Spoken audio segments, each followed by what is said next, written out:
शेजारील तेलंगणा राज्यातील पोचमपाड धरणाच्या श्रीराम सागर प्रकल्प बॅक वॉटरमुळे फुगोटा नांदेड जिल्ह्यातील सीमावर्ती भागातील शेतकऱ्यांचे दरवर्षी अतोनात नुकसान होत आहे। वारंवार मागण्या करूनही हक्काची मदत मिळत नसल्याने अखेर शेतकऱ्यांच्या संयमाचा बांध फुटला आहे। या अन्यायाविरोधात नांदेड जिल्ह्यातील तब्बल 8 तालुक्यांतील बाधित शेतकऱ्यांनी आज धर्माबाद ते नांदेड असा थेट जिल्हाधिकारी कार्यालयावर धडक मोर्चा काढला। जिल्हा शेतकरी कृती समितीच्या नेतृत्वाखाली काढण्यात आलेल्या या विराट मोर्चामुळे जिल्हा प्रशासन हादरले आहे।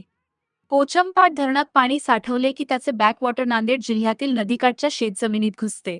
यामुळे दरवर्षी हजारो एकरवरील उभी पिके सडून मोडीत निघतात आणि शेतकऱ्यांच्या हातातोंडाशी आलेला घास हिरावला जातो। अनेकदा सर्वे होऊनही आणि लोकप्रतिनिधींकडे मागण्या करूनही तेलंगणा किंवा महाराष्ट्र सरकारकडून कोणतीही ठोस आर्थिक मदत दिली जात नसल्याचा आरोप आंदोलक शेतकऱ्यांनी केला आहे। पाहत रहा एकमत डिजिटल।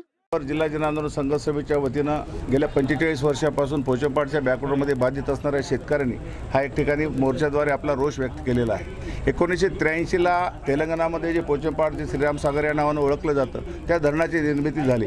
धरण निर्मिती झाल्यानंतर त्याच्या वरच्या बाजूला जो फुगोटामध्ये बॅकवॉटरचा पाणी येतो जवळपास 8 तालुके त्याच्यामध्ये बाधित आहेत। मुदखेडपासून उमरी, धर्माबाद, नायगाव, बिलोली, देगलूर आणि लोहा ही तालुके सातत्यानं पुरामध्ये जातात। शासनानं अनेकदा विनंती करूनही आम्ही गेल्या वर्षी 1 महिना आंदोलन केलं, मी पलीकडल्या वर्षी 1 महिना आंदोलन केलं। मग शेतकऱ्यांनी आंदोलन करू जर न्याय मिळत नसेल तर आम्हाला रस्त्यावर यावं लागेल। त्या अनुषंगानं ह्या पूरग्रस्त भागातील शेतकऱ्यांनी आपल्या विविध मागण्यासाठी जिल्हाधिकाऱ्यांवर हा मोर्चा आणला।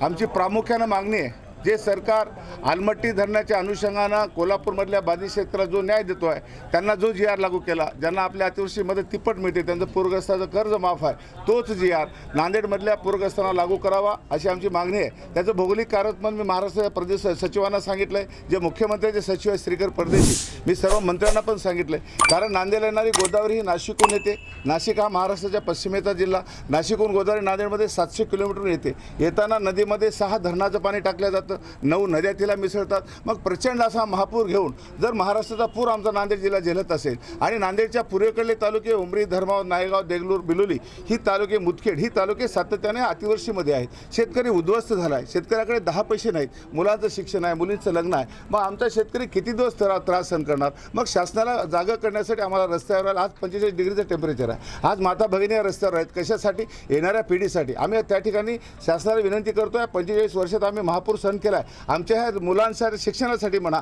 धरणग्रस्ताचं प्रमाणपत्र द्या।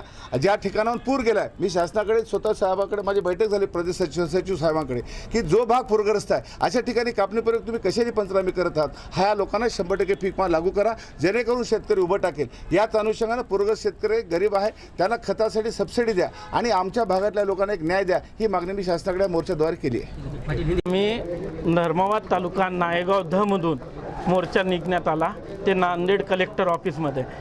आदरणीय या शेतकरी संघर्ष समितीचे अध्यक्ष मनूरकर काका यांनी शेतकऱ्यांना जे पावसाचं पाणी आणि बॅकवॉटर यांच्यामुळे शेती जे नुकसान होत आहे, आज एवढ्या प्रमाणात 25,000 ते 50,000 हेक्टर पाण्याखाली जमीन चालली आणि शेतकऱ्याचा तोंडावरचं पीक निघून चाललं आहे। त्या गोष्टीसाठी आम्ही संघर्ष समिती नायगावमधून, धर्माबाद तालुक्यातून ते कलेक्टर या संघर्ष समितीचं एकच मागणं होतं की कोल्हापूर धर्तीवर जे GR लागू झाला होता तो नांदेडला बी तोच GR लागू व्हावा आणि शेतकऱ्याला तसेच मुआवजे भेटावे। परंतु या ठिकाणी शेतकरी स्वतः 6ला उठून या सगळ्या कार्यक्रमात पुढाकार घेऊन पुढे आले, परंतु आमच्या तालुक्यातले आमदार किंवा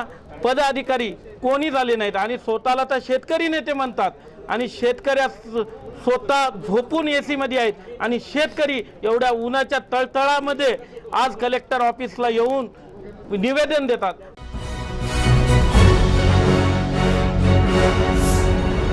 Thanks for watching Ekmat Digital.